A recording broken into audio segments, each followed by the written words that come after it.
Hello friends, welcome to my channel the audio book library. आज हम बात करेंगे जीत आपकी बुक, जो लिखी गई है लेखक शिव खेड़ा द्वारा। तो आइए फ्रेंड्स, स्टार्ट करते हैं। जीत आपकी बुक का चैप्टर 2, सकारात्मक नज़रिया कैसे विकसित करें। सपने तो दर्जनों हैं, पर अहमियत इस बात की है कि उन्हें अमल में कैसा लाया जाए। एंड स्टार्ट करते हैं चैप्टर 2 की समरी। हमारे सामने मौजूद किसी भी तथ्य से ज़्यादा महत्वपूर्ण उस तथ्य के बारे में हमारा नज़रिया होता है, क्योंकि हमारी सफलता या असफलता उसी से तय होती है। हम बचपन में जो भी नज़रिया अपनाते हैं वो उम्र भर हमारे साथ रहता है। इसमें कोई शक नहीं है कि बचपन से हमारे लिए सकारात्मक नज़रिया बनाना बेहद आसान होता है। अगर पैदाइशी मिजाज और बचपन के तजर्बे के मेल से आपका नज़रिया सकारात्मक बन गया है तो हम वाकई खुशकिस्मत हैं। लेकिन जानबूझकर या हालात की वजह से हमारा नज़रिया नकारात्मक बन गया हो तो क्या हम उससे चिपके रहेंगे? कतई नहीं। क्या हम इसे बदला जा सकता है? हाँ। क्या ऐसा करना आसान होगा? बिल्कुल नहीं। क्या यह करने लायक है? यकीनन। हम सकारात्मक नज़रिया कैसे बना और बरकरार रख सकते हैं? इसके लिए हमको सकारात्मक नज़रिया बनाने के उसूलों से वाकिफ़ होना होगा। सकारात्मक नज़रिया कायम रखने की इच्छा पैदा करनी होगी। उन उसूलों को अमल में लाने के लिए अनुशासित तथा निष्ठ होना होगा। हमें जैसा भी माहौल, शिक्षा और तजर्बा मिला हो, पर बड़े होने के बाद हमारे नज़रिए के लिए कौन जिम्मेदार है? खुद हम। हमें अपने व्यवहार और कामों की जिम्मेदारी कबूल करनी होगी। कुछ लोग किसी गलती के लिए खुद को छोड़कर बाकी सभी लोगों को दोषी ठहराते हैं। यह हम पर निर्भर करता है कि हर सुबह हम अपना नज़रिया खुद चुनें। नकारात्मक नज़रिए वाले लोग अपनी असफलताओं के लिए अक्सर माँ बाप, शिक्षक, जीवन साथी, बॉस, सितारों, तकदीर, आर्थिक स्थितियाँ और सरकार यानी पूरी दुनिया को जिम्मेदार ठहराते रहते हैं। हमको बीते दिनों से आज़ाद होना होगा। हमें अपनी शख्सियत पर जमी धूल को झाड़कर मुख्य आधार में शामिल होना होगा। नज़रिया बदलने के 8 कदम। अगर हम सकारात्मक नज़रिया बनाना और कायम रखना चाहते हैं तो हमको सावधानीपूर्वक ये कदम उठाने पड़ेंगे। पहला कदम, अपनी सोच बदलें और अच्छाई खोजें। हमें अच्छी चीज़ों का खोजी बनना पड़ेगा। हमें ज़िंदगी के सकारात्मक पहलू पर ध्यान देना होगा। किसी इंसान या किसी हालात के बुरे पहलू के बजाय उसके अच्छे पहलू पर गौर करना शुरू करें। हम में से ज़्यादातर लोगों को अपनी ही सोच का माहौल इस ढंग से ढाल देता है कि हम गलतियों और कमियों को ढूंढने के आदी हो चुके होते हैं और इसलिए तस्वीर का अच्छा पहलू हमसे अनदेखा रह जाता है। सोने की तलाश में एंड्रयू कार्नेगी अपने बचपन के दिनों में ही स्कॉटलैंड से अमेरिका चले गए। उन्होंने छोटे मोटे कामों से शुरुआत की और आखिरकार अमेरिका में स्टील बनाने वाली सबसे बड़ी कंपनी के मालिक बन गए। एक ऐसा वक्त आया जब उनके लिए 43 करोड़पति काम करते थे। करोड़ रुपये इस ज़माने में भी बहुत होते हैं, लेकिन सन 1920 के आसपास तो उनकी बहुत ज़्यादा कीमत थी। किसी ने कार्नेगी से पूछा, आप लोगों से कैसे पेश आते हैं? उन्होंने जवाब दिया, लोगों से पेश आना काफ़ी हद तक सोने की खुदाई करने जैसा ही है। हमको एक तोला सोना खोद निकालने के लिए कई टन मिट्टी हटानी पड़ती है, लेकिन खुदाई करते वक्त हमारा ध्यान मिट्टी पर नहीं बल्कि सोने पर रहता है। ड्राइव कार्नेगी ने जवाब में एक बहुत महत्वपूर्ण संदेश छिपा हुआ है। हो सकता है कि किसी इंसान या किसी हालात में कोई अच्छी बात साफ तौर पर ना दिखाई दे रही हो। ऐसी हालात में हमें उसे गहराई में जाकर तलाशना होगा। हमारा मकसद क्या है? सोना तलाशना। अगर हम किसी इंसान या किसी चीज़ में कमियां ढूंढेंगे तो हमको ढेरों कमियां दिखाई देंगी, लेकिन हमें किस चीज़ की तलाश है? सोने की या मिट्टी की? कमियां ढूंढने वाले कुछ लोग हमेशा नकारात्मक पहलू को देखते हैं। नकारात्मक नज़रिए वाले लोग हमेशा नुक्स निकालते हैं। कुछ लोग हर चीज़ में नुक्स निकालते हैं। कोई काम भले ही बहुत अच्छी तरह किया गया हो, पर उन्हें इससे कोई फ़र्क नहीं पड़ता। ऐसे लोगों ने नुक्स निकालने को ही अपना पेशा बना लिया है। वे पेशेवर आलोचक हैं। वे इस तरह नुक्ताचीनी करते हैं जैसे कि उन्हें इसके लिए किसी प्रतियोगिता में इनाम मिलने वाला हो। वे हर एक इंसान में और हर एक हालात में कोई ना कोई नुक्स ढूंढ ही निकालेंगे। हमें ऐसे लोग हर दफ्तर और हर परिवार में मिल जाएंगे। वे चारों ओर कमियां ढूंढते और यह बताते फिरते हैं कि चीज़ें कितनी बुरी हैं। वे अपनी समस्याओं के लिए पूरी दुनिया को दोषी मानते हैं। ये लोग दूसरों के जोश पर पानी फेर देते हैं। ऐसे लोगों के लिए एक नाम है, ये लोग ताकत को चूसने वाले कहलाते हैं। ऐसे लोग कैफेटेरिया में जाकर बिसिया कप चाय पिएंगे, सिगरेट के लंबे लंबे कश खींचेंगे और यह सब करने का उनके पास केवल एक बहाना रहता है कि वे अपने तनाव को दूर कर रहे हैं। हकीकत यह है कि ऐसे करके वे खुद के लिए और दूसरों के लिए तनाव और बढ़ा देते हैं।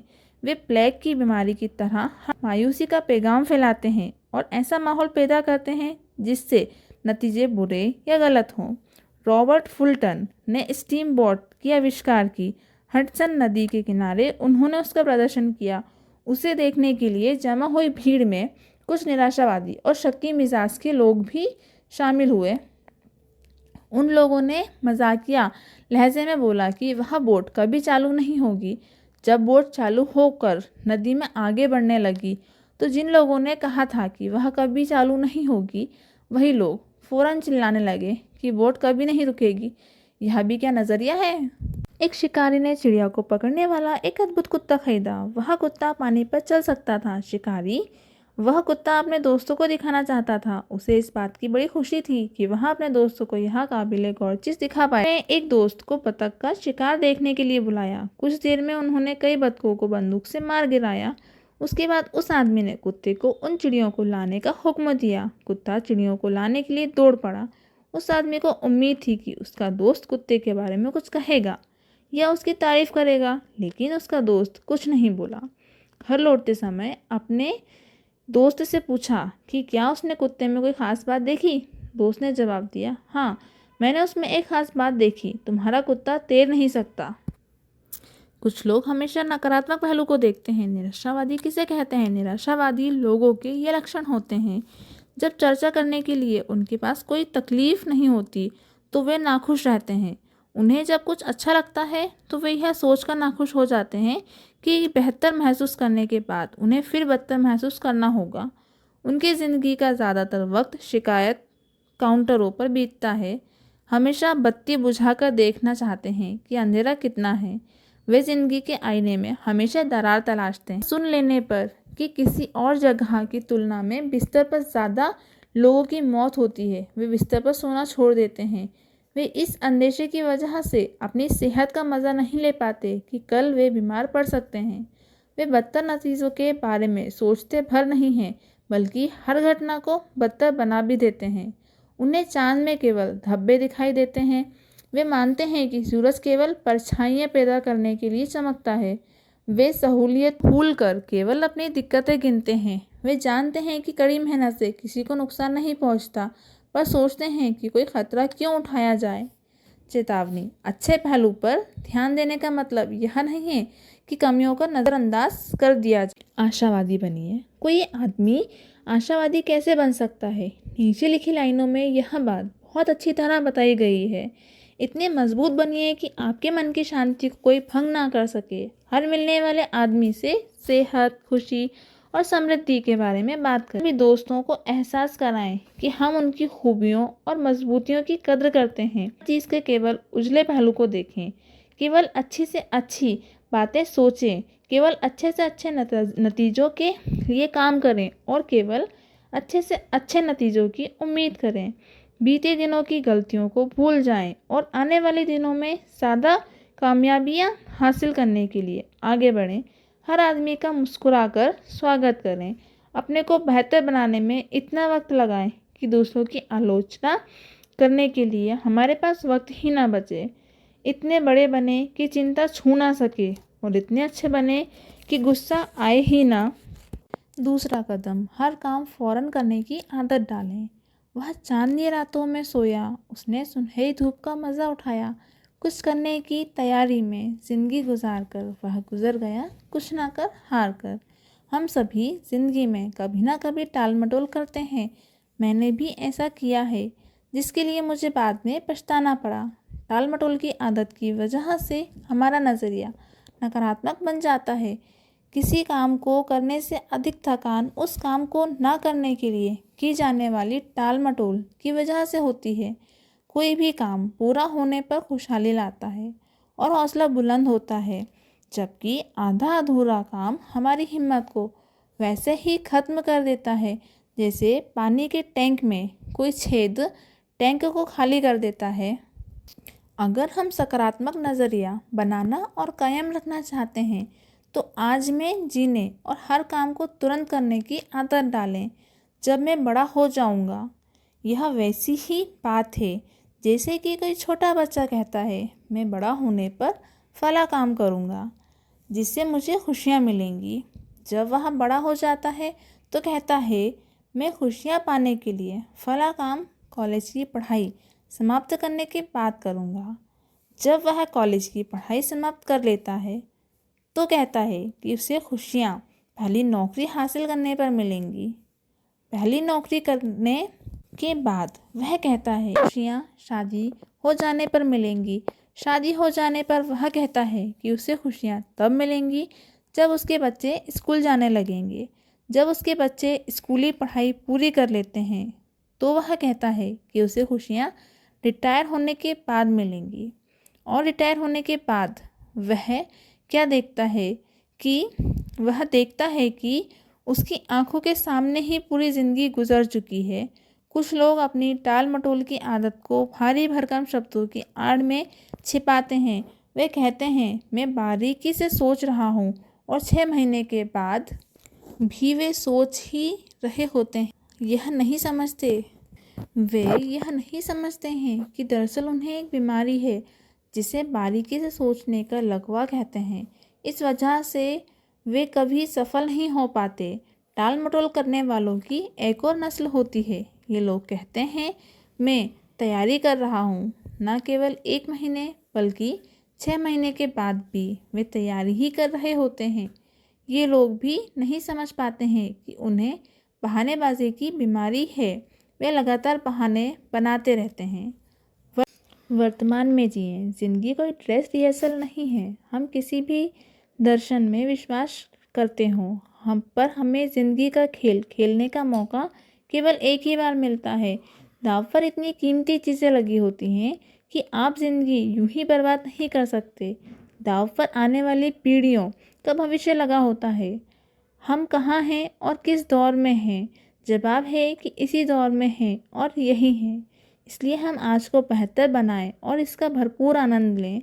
इसका यह मतलब नहीं है कि हमें भविष्य के लिए कोई योजना नहीं बनानी चाहिए, बल्कि पैगाम यह है कि हमें आगे की योजना बनाने की ही ज़रूरत है। और अगर हम अपने आज का भरपूर इस्तेमाल खुशहाली के लिए कर रहे हैं तो हम खुद ब खुद आने वाले बेहतर कल के लिए बीज बो रहे हैं। क्या हम जानते हैं, अगर हम अपने नज़रिए को सकारात्मक बनाना चाहते हैं तो टाल मटोल की आदत छोड़ें और तुरंत काम करो पर अमल करना सीखें।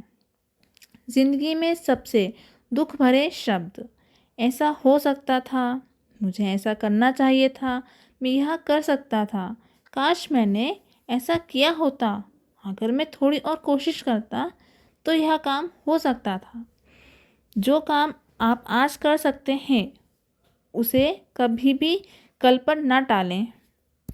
मुझे यकीन है कि जीत हासिल करने वालों के मन में भी टाल मटोल करने की इच्छा ज़रूर पैदा हुई होगी, पर उन्होंने उसे अपने ऊपर हावी नहीं होने दिया होगा।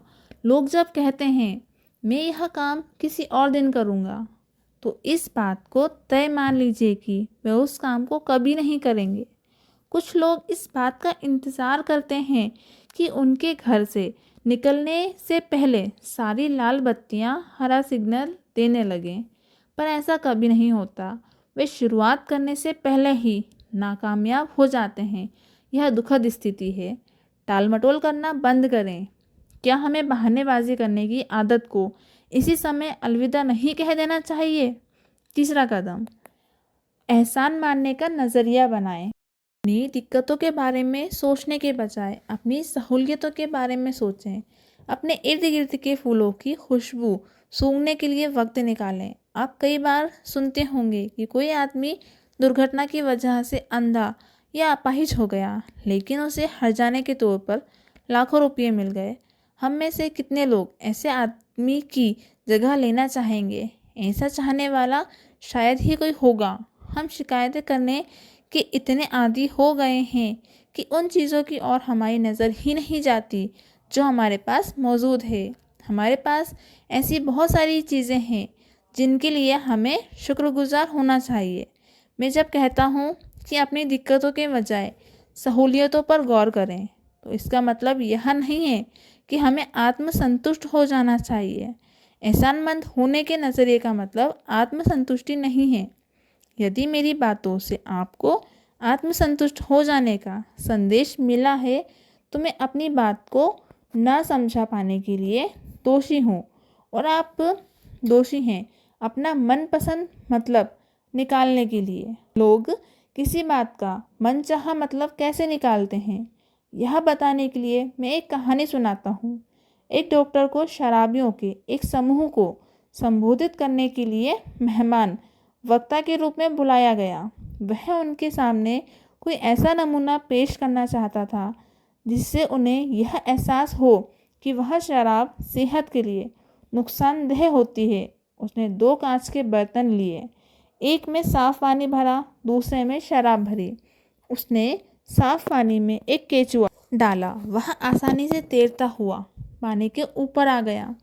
फिर उसने एक केचुआ शराब में डाला और वह सबकी आंखों के आगे टुकड़े टुकड़े हो गया। वह यह साबित करना चाहता था कि शरीर के अंदर शराब का ऐसा ही असर होता है। नमूना पेश करने के बाद उसने शराबियों के समूह से पूछा कि उन्हें इससे क्या सीख मिली।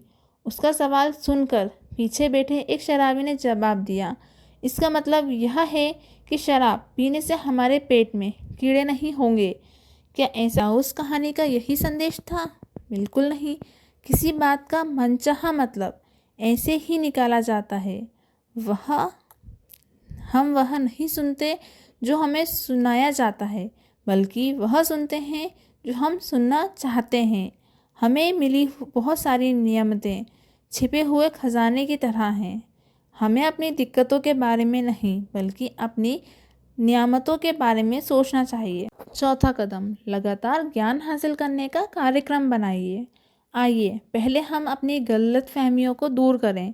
आमतौर पर माना जाता है कि हम स्कूल कॉलेजों में शिक्षा प्राप्त करते हैं। कई देशों में आयोजित की जाने वाले सेमिनारों में मैं अपने श्रोताओं से यह सवाल अक्सर पूछता हूँ, क्या हम स्कूल कॉलेजों में वास्तव में शिक्षा हासिल करते हैं? इस बात पर आमतौर पर सहमति है कि वहाँ शिक्षा कुछ ही लोग हासिल कर पाते हैं और ज़्यादातर लोग उससे वंचित रह जाते हैं। मेरी बात का गलत मतलब ना निकालें। हमें स्कूल कॉलेजों में ढेर सारी सूचनाएं हासिल होती हैं। शिक्षित होने के लिए सूचनाएं भी ज़रूरी हैं, लेकिन उसके साथ ही हमें शिक्षा का सही मायने में भी समझना चाहिए। बौद्धिक शिक्षा हमारे दिमाग पर असर डालती है, जबकि नैतिक शिक्षा हमारे मन को प्रभावित करती है। यदि शिक्षा मन को ट्रेनिंग नहीं देती तो वह खतरनाक हो सकती है।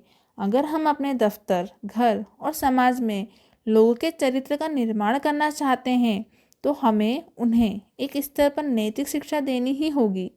ईमानदारी, दया, साहस, दृढ़ता और जिम्मेदारी जैसी बुनियादी गुण विकसित करने वाली शिक्षा बेहद ज़रूरी है।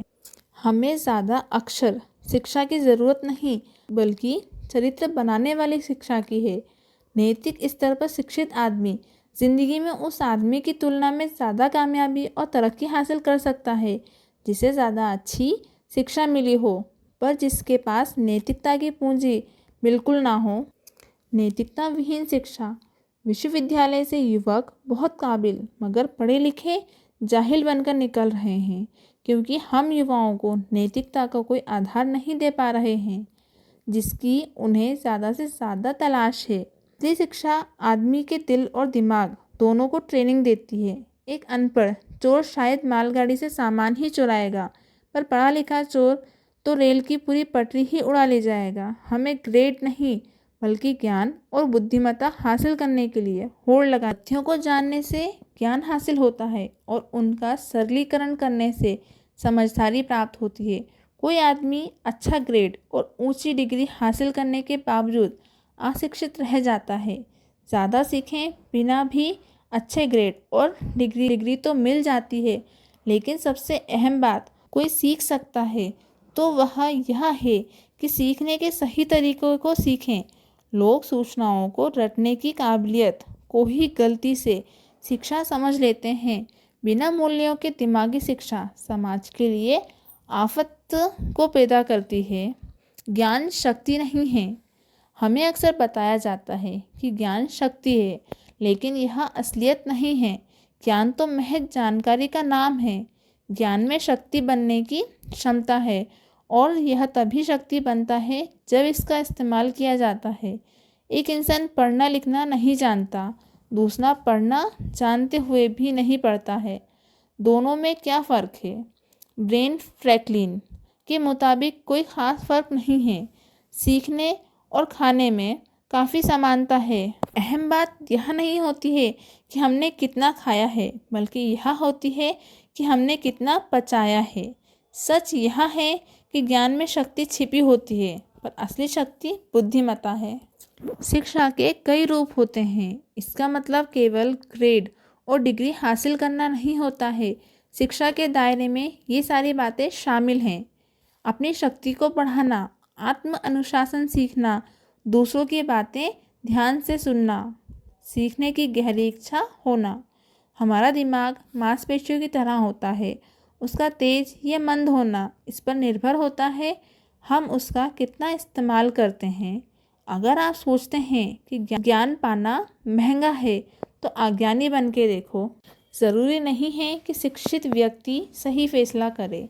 एक आदमी सड़क के किनारे समोसे बेचा करता था। अनपढ़ होने की वजह से वह अखबार नहीं पढ़ता था, ऊंचा सुनने की वजह से रेडियो नहीं सुनता था, और आंखें कमज़ोर होने की वजह से उसने कभी टेलीविज़न भी नहीं देखा था। इसके बावजूद वह काफ़ी समोसे बेच लेता था। उसकी बिक्री और नफ़े में लगातार बढ़ोतरी होती गई। उसने और ज़्यादा आलू खरीदना शुरू किया। साथ ही पहले वाले चूल्हे से बड़ा और बढ़िया चूल्हा खरीद कर ले आया। उसका व्यापार लगातार बढ़ रहा था। तभी हाल ही में कॉलेज से बीए की डिग्री हासिल कर चुका उसका बेटा पिता का हाथ बटाने के लिए चला गया। उसके बाद एक अजीबोगरीब घटना घटी। बेटे ने उस आदमी से पूछा, पिताजी, क्या आपको मालूम है कि हम लोग एक बड़ी मंदी का शिकार बनने वाले हैं? पिता ने जवाब दिया, नहीं, लेकिन मुझे उसके बारे में बताओ। बेटे ने कहा, अंतर्राष्ट्रीय परिस्थितियां बड़ी गंभीर हैं। घरेलू हालात तो और भी बुरे हैं। हमें आने वाले बुरे हालात का सामना करने के लिए तैयार हो जाना चाहिए। उस आदमी ने सोचा कि उसका बेटा कॉलेज जा चुका है, अखबार पढ़ता है और रेडियो सुनता है, इसलिए उसकी राय को हल्के ढंग से नहीं लेना चाहिए। दूसरे दिन से उसने आलू की खरीद कम कर दी और अपना साइन बोर्ड नीचे उतार दिया। उसका जोश खत्म हो चुका था। जल्दी ही उसी दुकान पर आने वालों की तादाद घटने लगी और इसकी बिक्री तेजी से गिरने लगी। पिता ने अपने बेटे से कहा, तुम सही कह रहे थे, हम लोग मंदी के दौर से गुजर रहे हैं। मुझे खुशी है कि तुमने वक्त से पहले ही सचेत कर दिया। इस कहानी से हमें क्या सीख मिलती है? इससे ये नतीजे निकलते हैं, हम अपनी सोच के मुताबिक खुद को आत्मसंतुष्ट करने वाली भविष्यवाणियाँ कर देते हैं। कई बार हम बुद्धिमत्ता को अच्छा फैसला मानने की गलतियाँ भी कर बैठते हैं। एक इंसान ज़्यादा बुद्धिमान होने के बावजूद गलत फैसला कर सकता है। अपने सलाहकार सावधानी से चुनिए, लेकिन अमल अपने ही फैसले पर करिए। अगर किसी इंसान में आगे की हुई 5 खूबियाँ हो तो वह स्कूली शिक्षा हासिल किए बिना कामयाब हो सकता है। चरित्र, प्रतिबद्धता, दृढ़ विश्वास, तहजीब, साहस। कई लोग ज़्यादा ज्ञानी हैं, उन्हें चलता फिरता विश्वकोश माना जा सकता है, पर दुख की बात यह है कि इसके बावजूद वे नाकामयाबी की जीती जागती मिसाल होते हैं। समझदारी का मतलब किसी हुनर को तेजी से सीखना है। हुनर एक योग्यता है, क्षमता में योग्यता और सीखे गए हुनर को अमल में लाने की इच्छा, ये दोनों बातें शामिल होती हैं। इच्छा वह नज़रिया है जो किसी हुनरमंद इंसान को क्षमतावान बनाता है। बहुत से लोग हुनरमंद तो होते हैं, लेकिन समर्थवान नहीं होते, क्योंकि सही नज़रिए के बिना काबिलियत व्यर्थ होती है। यूनिवर्सिटी की पहली जिम्मेदारी ज्ञान देना और चरित्र निर्माण करना होता है, ना कि व्यापारिक और तकनीकी शिक्षा देना। शिक्षित होने का मतलब क्या है? हम पहले वे जो रोज़ाना आने वाले हालात का सामना सही ढंग से करते हैं और वे जो हालात से सामना होने पर सही निर्णय लेने और सही कदम उठाने में शायद ही कभी चूकते हों। दूसरे वे जो दूसरों के साथ व्यवहार में बड़पन दिखाते हैं, दूसरों के अप्रिय व्यवहार और बातों का बुरा नहीं मानते और अपने सहभागियों के साथ उतने भले होते हैं जितना कि एक इंसान हो सकता है। और आगे वे जो अपनी खुशियों पर काबू रखते हैं और कठिनाइयों को अपने ऊपर हावी नहीं होने देते और कठिन परिस्थितियों का मुकाबला एक बहादुर इंसान की तरह करते हैं जो इंसानी फितरत है। और सबसे बड़ी बात है कि वे लोग जो सफलता मिलने पर बिगड़ते नहीं, जो अपनी असलियत से मुंह नहीं मोड़ते, साथ ही बुद्धिमान और धीर गंभीर व्यक्ति की तरह दृढ़ता से ज़मीन पर पैर जमाए रखते हैं। तुक्के से मिली अच्छी चीज़ों पर खुश होने की बजाय जन्म से मिली काबिलियत और बुद्धि से प्राप्त कामयाबियों पर खुश होते हैं। खुश होने की ऐसी प्रवृत्ति उनकी बचपन से ही होती है।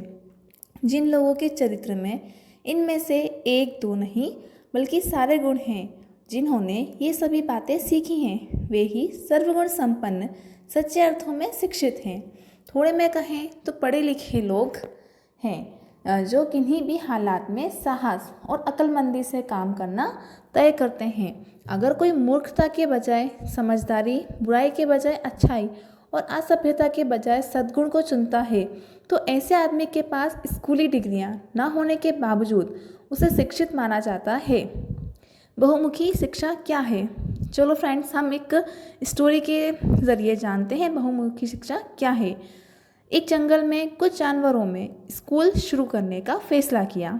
छात्रों में एक चिड़िया, एक गिलहरी, एक मछली, एक कुत्ता, एक खरगोश और दिमागी तौर पर कमज़ोर ईल मछली शामिल थी। पाठ्यक्रम तय करने के लिए एक बोर्ड बनाया गया। बोर्ड ने तय किया कि छात्रों को बहुमुखी शिक्षा दी जाएगी और उन्हें उड़ना, चढ़ना, तैरना एवं बिल खोदना सिखाया जाएगा। हर जानवर को सभी तालीम हासिल करने की पाबंदी थी। चिड़िया उड़ान भरने में माहिर थी। उसने इस विषय में ए ग्रेड हासिल किया, लेकिन जब बिल खोदने की बारी आई तो वह अपनी चोंच और पंख तोड़ बैठी और असफल साबित होने लगी। इस नाकामयाबी का उस पर ऐसा असर पड़ा कि जल्दी ही उसे उड़ान भरने में भी सी ग्रेड मिलने लगा। पेड़ पर चढ़ने और तैरने में तो वह फेल हो ही गई। गिलहरी पेड़ पर चढ़ने में काफ़ी कुशल थी, लेकिन वह तैरने में असफल हुई। मछली सबसे अच्छी तैराकी थी, लेकिन वह पानी के बाहर निकल ही नहीं सकती थी, इसलिए बाकी सभी विषयों में फेल हो गई। कुत्ता स्कूल गया ही नहीं, उसने फीस भी जमा नहीं की और प्रबंधकों से इस बात को लेकर झगड़ता रहा कि पाठ्यक्रम में भोगना भी शामिल किया जाए। खरगोश को बिल खोदने में ए ग्रेड मिला, लेकिन उसके लिए पेड़ पर चढ़ना एक बहुत बड़ी समस्या थी। वह बार बार असफल होता रहा और एक दिन ज़मीन पर इस प्रकार बुरी तरह गिरा कि उसे ब्रेन डैमेज हो गया। वह बच तो गया, लेकिन उसके दिमाग पर ऐसा असर पड़ा था कि उसे बिल खोदने में भी दिक्कत होने लगी और उसे इस विषय में भी सी ग्रेड मिलने लगा।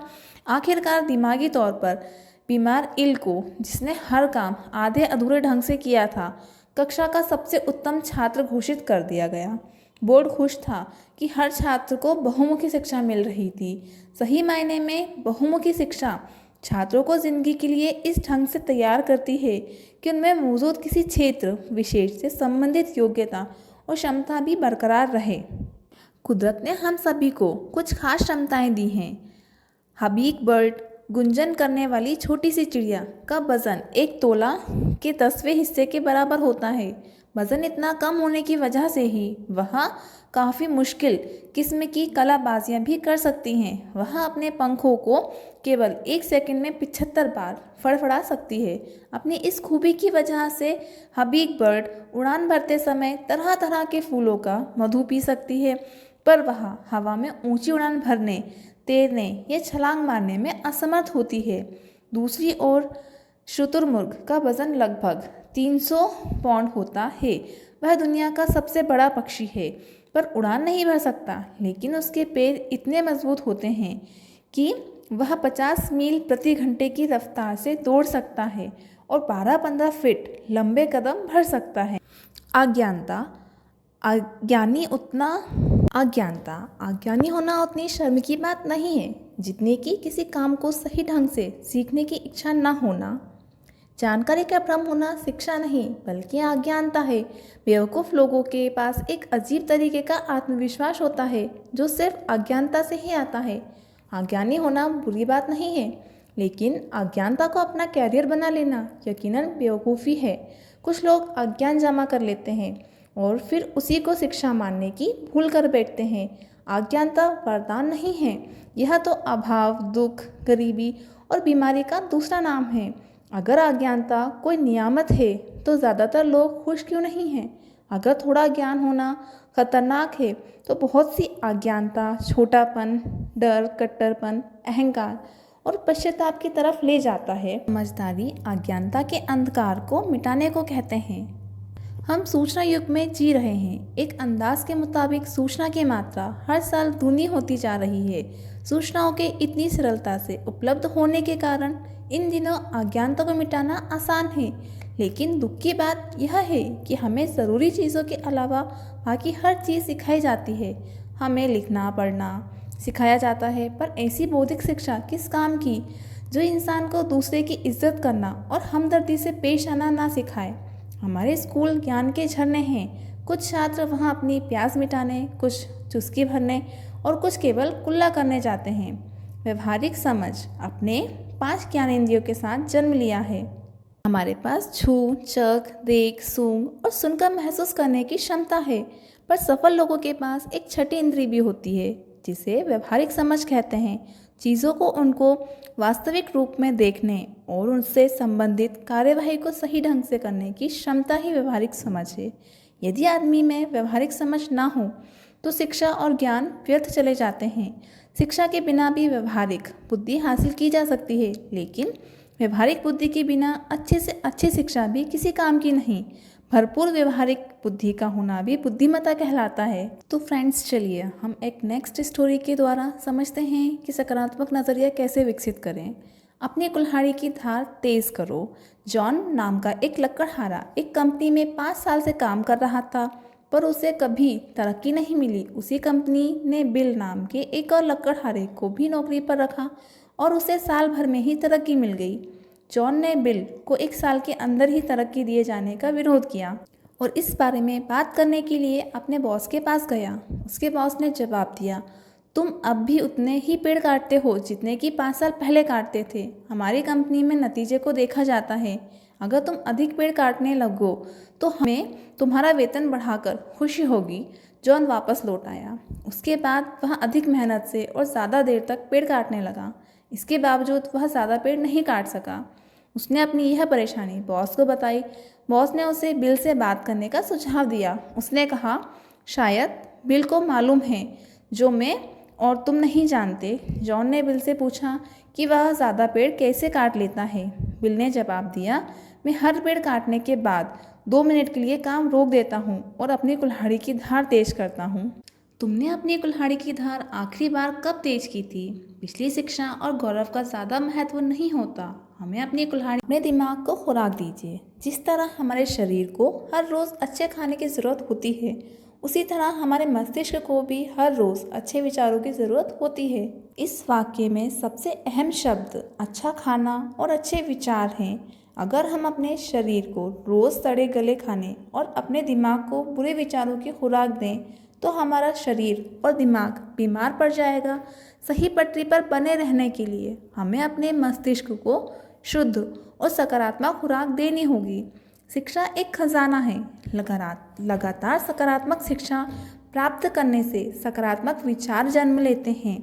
अभ्यास करके अपने अंदर ताकत का एक भंडार जमा कर लेते हैं जिसका इस्तेमाल वे मुकाबले के वक्त करते हैं। बिना अभ्यास के जब भंडार ही नहीं भरेगा तो वे भरोसा किस पर करेंगे। इसी तरह अच्छी सोच वाले लोग अपने दिमाग को रोज शुद्ध, शक्तिशाली और सकारात्मक विचारों की खुराक देकर अपने अंदर उम्मीदों से भरे नज़रिए का एक सुरक्षित भंडार जमा कर लेते हैं। वे इस बात को समझते हैं कि हम सभी को बुराइयों और नकारात्मक विचारों से सामना करना होगा। अगर हमारे पास अच्छे विचारों का एक सुरक्षित भंडार होगा तो हम उन नकारात्मक विचारों पर जीत हासिल करने में कामयाब हो जाएंगे, वरना वे हम पर हावी हो जाएंगे। अच्छी सोच वाले लोग मूर्ख नहीं होते। वे आंखों पर पट्टी बांधकर जिंदगी नहीं बिताते। वे जिंदगी में जीत हासिल करने वाले ऐसे लोग होते हैं जिन्हें अपनी सीमाएं मालूम होती हैं, पर वे अपनी मजबूतियों पर ध्यान देते हैं। दूसरी तरफ हारने वालों को अपनी मजबूतियों का एहसास होता है, पर उनका सारा ध्यान अपनी कमजोरियों पर टिका रहता है। पांचवा कदम, अच्छे स्वाभिमान का निर्माण कीजिए। स्वाभिमान क्या है? स्वाभिमान खुद अपने बारे में महसूस करने का नज़रिया है। जब हम अपने बारे में अच्छा महसूस करते हैं तो हम बेहतर काम करते हैं। घर और दफ्तर में हमारे रिश्ते बेहतर हो जाते हैं। दुनिया हमें ज़्यादा अच्छी लगने लगती है। इसकी वजह क्या हो सकती है? वजह यह है कि हमारी भावनाओं और व्यवहार में सीधा रिश्ता होता है, क्योंकि हम किसी चीज़ या बात के बारे में जैसा महसूस करेंगे वैसा ही उसके प्रति व्यवहार करेंगे। स्वाभिमान कैसे विकसित करें? अगर हम अच्छा स्वाभिमान जल्दी बनाना चाहते हैं तो इसका सबसे अच्छा तरीका यह है कि हम कुछ काम ऐसे लोगों की मदद के लिए करें जो उसका बदला ना तो पैसे से ना ही कुछ और देकर चुका सकते हैं। कुछ साल पहले मैंने कैदियों को नज़रिया और आत्मसम्मान विकसित करने के तरीके सिखाने का एक कार्यक्रम चला रहा था। उस दौरान मैंने कुछ हफ्तों में ही इतना कुछ सीखा जितना कि मैं सालों में नहीं सीख सका था। 2 सप्ताह तक मेरे कार्यक्रम में भाग लेने के बाद एक कैदी ने मुझे रोककर कहा, शिव, मैं कुछ ही हफ्तों में जेल से रिहा होने वाला हूँ। मैंने उससे पूछा कि उसने नज़रिया बनाओ कार्यक्रम से क्या सीखा। वह कुछ देर सोचता रहा। उसके बाद उसने कहा कि वह अब अपने बारे में अच्छा महसूस कर रहा है। मैंने कहा, मेरे लिए इस अच्छा शब्द का कोई मायने नहीं है। मुझे यह बतलाओ कि तुम्हारे व्यवहार में ख़ास बदलाव क्या आया है। दरअसल मेरा मानना है कि यदि सीखने वाले के व्यवहार में बदलाव ना आए तो यह नहीं माना जा सकता कि उसने वास्तव में सीखा है। जब उस कैदी ने मुझसे कहा कि अब वह हर रोज़ बाइबल पढ़ता है, तब मैंने उससे पूछा कि बाइबल पढ़ने का उस पर क्या असर पड़ा है। उसने जवाब दिया कि वह खुद अपने साथ और दूसरों के साथ बेहतर महसूस करता है। ऐसा उसने पहले कभी महसूस नहीं किया था। मैंने उससे कहा, यह तो ठीक बात है, लेकिन सबसे ज़रूरी यह है कि जेल से छूटने के बाद तुम क्या करोगे। उसने मुझसे कहा कि वह समाज का एक जिम्मेदार सदस्य बनने की कोशिश करेगा। मैंने अपना सवाल दोहराया तो उसने फिर वही जवाब दिया। मैंने उससे एक बार फिर पूछा, जेल से छूटने के बाद तुम क्या करोगे? जाहिर सी बात है कि किसी अलग जवाब की उम्मीद कर रहा था, लेकिन इस बार उसने गुस्से से भरी हुई आवाज़ से जवाब दिया, मैं समाज का एक जिम्मेदार सदस्य बनूंगा। तब मैंने उसे बताया कि उसके पहले के जवाब और इस जवाब में एक शब्द का अंतर था। पहले उसने कहा था, मैं बनने की कोशिश करूंगा, और इस बार उसने कहा था, मैं बनूंगा। इन दोनों जवाबों में कोशिश शब्द का फ़र्क था। हम कोई काम करते हैं या नहीं करते हैं, पर कोशिश शब्द उसकी जेल वापसी के लिए दरवाज़ों को खुला रखता। हमारी बातचीत सुन रहे एक दूसरे कैदी ने मुझसे पूछा, शिव, क्या तुम्हें यहाँ सब करने के लिए क्या मिलते हैं? मैंने उससे कहा कि मुझे यहाँ पर जो भावनात्मक संतुष्टि मिल रही है वह पैसे से ज़्यादा कीमती है। तब उसने पूछा, तुम यहाँ क्यों आते हो? मैंने कहा, मैं अपने स्वार्थ की वजह से आता हूँ। मैं इस दुनिया को जीने के लिए एक बेहतर जगह बनाना चाहता हूँ। इस तरह की आत्मसंतुष्टि लाभदायक होती है। संक्षेप में कहा जाए तो हम व्यवस्था में जो लगाते हैं हमको हमेशा उसका पुरस्कार भी मिलता है, और कई बार तो वह आए गए से बहुत ज़्यादा होता है। लेकिन हमको लगाते समय बदले में कुछ पाने की इच्छा नहीं रखनी चाहिए। एक और कैदी ने कहा, लोग जो करते हैं वहाँ उनका निजी मामला है। अगर कोई नशीली दवाएं लेता है तो इससे तुम्हारा क्या लेना देना है? तुम उन्हें उनके हाल पर क्यों नहीं छोड़ देते हो? मैंने जवाब दिया, मेरे दोस्त, हालांकि मैं तुमसे सहमत नहीं हूँ, फिर भी मैं तुम्हारी यह बात मान लूँगा कि उससे मेरा कुछ लेना देना नहीं है। लेकिन क्या तुम मुझे यह गारंटी दे सकते हो कि जब भी कोई नशीली दवाएं खाकर कार चलाएगा तो उसकी कार केवल पेड़ से टकराएगी? तुम इसकी गारंटी दो तो मैं तुम्हारी बात मान लूँगा। अगर तुम यह गारंटी नहीं दे सकते कि उस कार से टकराकर तुम, मैं या हमारे बच्चे मौत के शिकार नहीं बनेंगे, तो फिर मेरा यकीनन यकीन करो कि उस बात से मेरा संबंध है। मुझे उस आदमी को सड़क से दूर रखना होगा। मेरी जिंदगी है, मैं जो चाहूँगा वही करूँगा। इस एक जुमले ने फायदे से कहीं अधिक नुकसान किया है।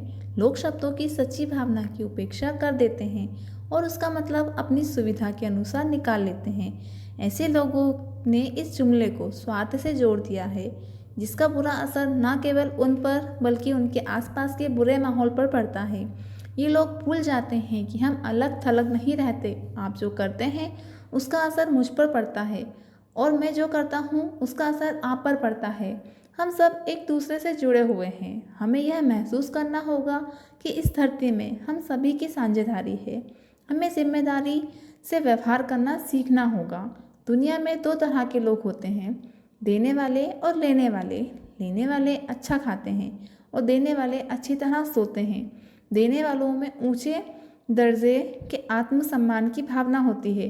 उनका नज़रिया सकारात्मक होता है। ऐसे लोग समाज की सेवा करते हैं। समाज की सेवा करने वालों से मेरा मतलब राजनीतिक के बन बैठे उन घटिया दर्जे के पाखंडी नेताओं से नहीं है, जो दूसरों की सेवा करने का नाटक करते हुए खुद अपनी सेवा करते हैं। इंसान होने के नाते लेन देन हम सबको करना पड़ता है, लेकिन ऊंचे दर्जे के आत्मसम्मान वाला स्वस्थ शख्सियत वह होता है जिसे केवल लेने की ही नहीं बल्कि देने की भी आवश्यकता महसूस होती है। एक आदमी अपनी नई कार धो रहा था, तभी उसके पड़ोसी ने पूछा, आपने यह कार कब खरीदी? उस आदमी ने जवाब दिया, इसे मेरे भाई ने दिया है। पड़ोसी ने कहा, काश मेरे पास भी ऐसी कार होती।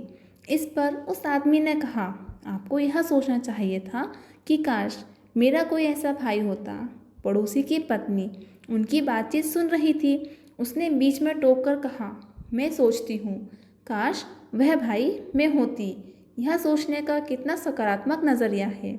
छठा कदम, नकारात्मक असर से बचें। आजकल के नवयुवक बड़े लोगों के व्यवहार और मीडिया से बहुत जल्दी प्रभावित हो जाते हैं। साथियों का दबाव केवल बच्चों और किशोरों पर ही नहीं बल्कि बड़े लोगों पर भी असर डालता है। स्वाभिमान की कमी की वजह से लोगों में नहीं धन्यवाद कहकर बुरे असर से दूर रहने की हिम्मत नहीं होती। ये नकारात्मक प्रभाव क्या है? नकारात्मक सोच वाले लोग। एक चील का अंडा किसी तरह एक जंगली मुर्गी के घोंसले में चला गया और बाकी अंडों के साथ मिल गया। समय आने पर अंडा फूटा। चील का बच्चा अंडे से निकलने के बाद यह सोचते हुए बड़ा हुआ कि वह मुर्गी है। वह उन्हीं कामों को करता जिन्हें मुर्गी करती थी। वह ज़मीन खोदकर अनाज के दाने चुगता और मुर्गी की तरह कुड़कुड़ाता। वह कुछ फीट से अधिक उड़ान नहीं भरता था, क्योंकि मुर्गी भी ऐसा ही करती थी। एक दिन उसने आकाश में एक चील को बड़ी शान से उड़ते हुए देखा। उसने मुर्गी से पूछा, उस सुंदर चिड़िया का नाम क्या है? मुर्गी ने जवाब दिया, वह चील है। वह एक शानदार चिड़िया है, लेकिन तुम उसकी तरह उड़ान नहीं भर सकते, क्योंकि तुम तो मुर्गी हो। चील के बच्चे ने बिना सोचे विचारे मुर्गी की बात को मान लिया। वह मुर्गी की जिंदगी जीता हुआ ही मर गया। सोचने की क्षमता न होने के कारण वह अपनी विरासत खो बैठा। उसका कितना बड़ा नुकसान हुआ। वह जीतने के लिए पैदा हुआ था, पर वह दिमागी रूप से हार के लिए तैयार हुआ था। अधिकतर लोगों के लिए यही बात सच है। जैसा कि ओलिवर बैडहल होम्स ने कहा है, हमारी ज़िंदगी का सबसे दुर्भाग्यपूर्ण पहलू यह है कि ज़्यादातर लोग मन में कुछ करने की इच्छा लिए ही कब्र में चले जाते हैं। हम अपनी ही दूरदर्शिता की कमी की वजह से बेहतरी हासिल नहीं कर पाते। अगर हम चील की तरह आकाश की बुलंदियों को छूना चाहते हैं तो हमको चील के तौर तरीकों को सीखना होगा। अगर हम खुद को कामयाब लोगों के साथ जोड़ेंगे तो हम भी कामयाब हो जाएंगे। अगर हम चिंतकों के साथ जुड़ेंगे तो चिंतक बन जाएंगे। यदि हम देने वालों के साथ रहेंगे तो देने वाले बन जाएंगे, और अगर हम नकारात्मक सोच वाले लोगों के साथ रहेंगे तो वैसे ही बन जाएंगे। जब कोई ज़िंदगी में कामयाबी हासिल करता है तो तुच्छ लोग उस पर कीचड़ उछालते हैं और उनकी टांग खींचने की कोशिश करते हैं। हम जब खुद को ऐसे तुच्छ लोगों से उलझने से बचा लेते हैं तो हम जीत जाते हैं। मार्शल आर्ट में सिखाया जाता है कि जब कोई हम पर हमला करे तो उसे रोकने के बजाय अपनी जगह से हट जाइए। क्यों? इसलिए कि रोकने के लिए ऊर्जा की ज़रूरत होती है। उसका इस्तेमाल और बेहतर कामों के लिए क्यों ना किया जाए। तुच्छ लोगों से उलझने के लिए हमको उनके स्तर तक नीचे उतरना पड़ता है और वे यही चाहते हैं, क्योंकि ऐसा करने पर हम उनमें से एक बन जाते हैं। नकारात्मक लोगों को अपने मकसद में कामयाब मत होने दीजिए, खुद को नीचे मत गिराइए। याद रखिए कि किसी आदमी का चरित्र केवल इस बात से नहीं आंका जाता कि वह कैसी सोहबत में रहता है, बल्कि इस बात से भी आंका जाता है कि वह किन लोगों की संगत नापसंद करता है। धूम्रपान, नशीली दवाएं और अल्कोहल। मैंने शराब ना पीने की एक वजह यह है कि मैं जानना चाहती हूँ कि मैं कब अच्छा समय बिता रही हूँ। लेडी एल्स्टर। शराब पीने के बाद आदमी के दिल दिमाग पर कोई रोक टोक नहीं रह जाती और वह मनमानी हरकतें करने लगता है। सफ़र के दौरान मैंने देखा कि कुछ देशों में शराब पीना वक्त बिताने का जरिया बन गया है। अगर हम शराब नहीं पीते हैं तो वे हमें इस तरह देखते हैं जैसे कि हम कोई गलत काम कर रहे हैं। उनका आदर्श यह है, अगर हमारी स्कॉच अच्छी है तो इससे कोई फ़र्क नहीं पड़ता कि हमारी अंग्रेज़ी कितनी बुरी है। अगर कोई बैंकर उनसे पूछे कि आपकी नगद संपत्ति क्या है तो वे स्कॉच की 2 बोतलें दिखा देंगे। आज के दौर में शराब और सिगरेट पीना शान की बात मानी जाने लगी है। इनकी शुरुआत करते वक्त आदमी सोचता है, पहली बार ही तो पी रहा हूँ। अगर हम लोगों से पूछें कि वे अल्कोहल या नशीली दवाएं क्यों लेते हैं तो वे हमको जश्न मनाने, मज़ा लेने, दिक्कतों को भुलाने, तनाव दूर करने, तजर्बा करने, दूसरों पर रौब डालने। शराब पीना बिंदास होने की निशानी है। खुद को फैशनेबल साबित करने, मेलजोल बढ़ाने और व्यापारिक मकसद जैसी वजहें गिना देंगे। लोग खुद को साथियों की मांग के मुताबिक ढालना चाहते हैं। मुझे ताज्जुब होता है कि क्या तुम मेरे दोस्त नहीं हो? बस एक जाम सफ़र के लिए, केवल एक जाम मेरी सेहत के लिए जैसे जुमले की वजह से साथियों के दबाव में कैसे आ जाते हैं। सामाजिक दबाव की वजह से शराब पीने वालों के अंजाम को इस कविता में बहुत अच्छी तरह दर्शाया गया है। मैंने तुम्हारी सेहत के लिए शराब खानों में पी है, मैंने तुम्हारी सेहत के लिए अपने घर में पी है, मैंने तुम्हारी सेहत के लिए इतनी बार पी है कि पीते पीते मैंने अपनी ही सेहत खराब कर ली है। शराब पीकर गाड़ी चलाने से जिंदगियां चली जाती हैं। मैरी जॉनसन ने अपनी किताब इट्स किलिंग ओवर किड्स में अमेरिकन हॉस्पिटल एसोसिएशन की रिपोर्ट का हवाला देते हुए लिखा है कि वह अस्पतालों में दाखिल होने वाले आधे से अधिक मामले अल्कोहल से जुड़े होते हैं। नेशनल सेफ्टी काउंसिल के 1989 के दुर्घटना तथ्य संस्करण के मुताबिक अमेरिका में अल्कोहल पीने की वजह से हर 60 सेकंड में एक दुर्घटना हो जाती है। 7वां कदम, ज़रूरी कामों को पसंद करने की आदत डालें। जो ज़रूरी है उससे शुरू करें, फिर जो मुमकिन है वह करें और आप अचानक पाएंगे कि आप नामुमकिन काम भी करने लगे हैं। कुछ काम ऐसे होते हैं जिन्हें हम पसंद करें या नापसंद करें, वे हमें करने ही पड़ते हैं। जैसे कि एक माँ अपने बच्चे की देखभाल हर हाल में करती है। कोई ज़रूरी नहीं है कि इसमें उसे हमेशा सुख मिलता हो, बल्कि कई बार तो यह तकलीफदेह हो सकता है। लेकिन हम ऐसे ज़रूरी कामों को पसंद करना सीख लें तो फिर नामुमकिन भी मुमकिन बन जाता है। 8वां कदम, अपने दिन की शुरुआत किसी अच्छे काम से करें।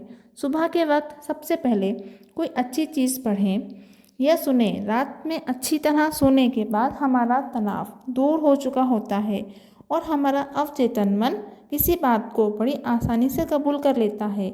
इससे दिन भर के लिए एक लय बन जाती है और हमारी ज़िंदगी सोच का ताना बाना सही रूप ले लेता है, जिससे हमारा पूरा दिन अच्छा बन जाता है। खुद में बदलाव लाने के लिए हमें सोचे समझे ढंग से कोशिश करनी होगी और पूरे संकल्प के साथ अच्छे विचार और व्यवहार को अपनी ज़िंदगी का हिस्सा बनाना होगा। सकारात्मक विचार और व्यवहार को अपनाने का अभ्यास रोज़ करें और इसे तब तक जारी रखें जब तक यह आदत ना बन जाए। हार्वर्ड विश्वविद्यालय के विलियम जेम्स का कहना है कि अगर आपको अपनी ज़िंदगी बदलनी है तो उसकी शुरुआत फ़ौरन करें। अगर आप अब तक बताए जा चुके 8 तरीकों पर अमल करें तो विजेता बन जाएंगे। हम इस चैप्टर के लास्ट के कुछ इंपॉर्टेंट पॉइंट्स पर नज़र डालते हैं। जीतने वाला बनाम हारने वाला। जीतने वाला हमेशा समाधान का हिस्सा होता है, हारने वाला हमेशा समस्या का हिस्सा होता है। जीतने वाले के पास हमेशा कोई ना कोई कार्यक्रम होता है। हारने वाले के पास हमेशा कोई ना कोई बहाना। जीतने वाला कहता है मैं आपके लिए यह काम कर देता हूँ। हारने वाला कहता है यह काम मेरा नहीं है। जीतने वाले के पास हर समस्या का कोई ना कोई हल होता है। हारने वाले के पास समस्या है हर समाधान के लिए।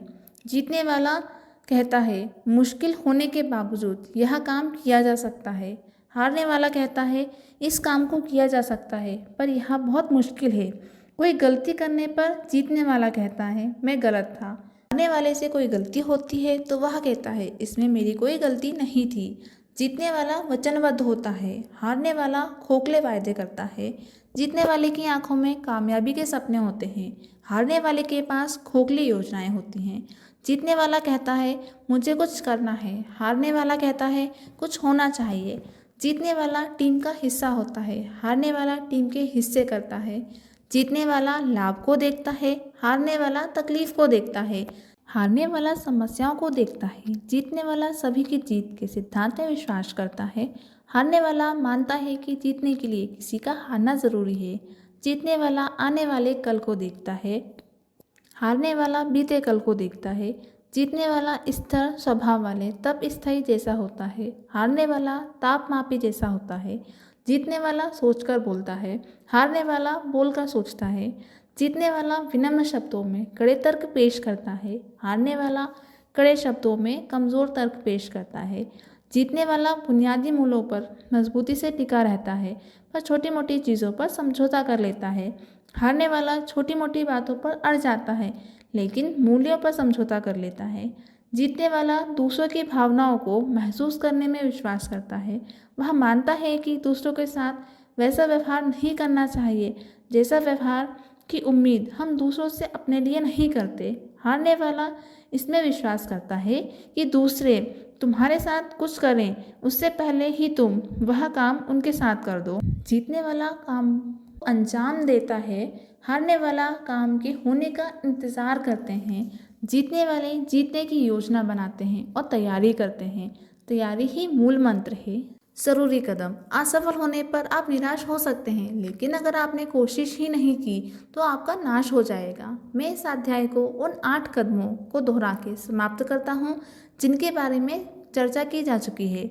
अच्छी चीज़ों की तलाश करें। हर काम फौरन करने की आदत डालें। एहसानमंद होने का नज़रिया बनाएं। लगातार ज्ञान हासिल करने का कार्यक्रम तैयार करें। अच्छे स्वाभिमान का निर्माण करें। नकारात्मक असर से दूर रहें। जो काम ज़रूरी है उन्हें पसंद करने की आदत डालें। अच्छे ढंग से दिन की शुरुआत करें। दोस्तों मिलते हैं नेक्स्ट वीडियो में। Thanks for watching. अगर आपको यह वीडियो पसंद आया हो तो वीडियो को लाइक और चैनल को सब्सक्राइब करें।